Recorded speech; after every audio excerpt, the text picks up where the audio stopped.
ឆ្លុះរត់គេចពីខ្លាប្រុសខ្លាដេញចាប់វាខ្លាក៏លឿនឆ្លុះក៏លឿនចាំមើលទាំងអស់គ្នាតើចុងក្រោយខ្លាចាប់ឆ្លុះបានដែរអត់បងប្អូន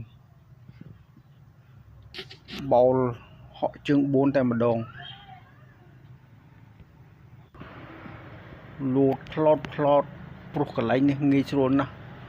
អត់មានឧបសគ្គអីទេពេលនេះវាចាប់បានហើយក៏ទ្រប់បានតែម្ដងខំបកស្បែក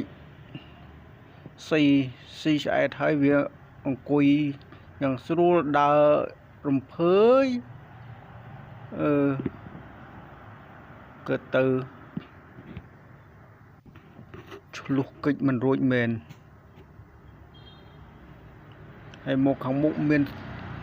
ខ្ទិញមកវងធំជាមើលវាចាប់ទៀតអត់សម្លឹងមើលហើយជាមើលវាធ្វើយ៉ាងម៉េចជាមួយសត្វខ្ទិញពោលថាសត្វខ្ទិញធំ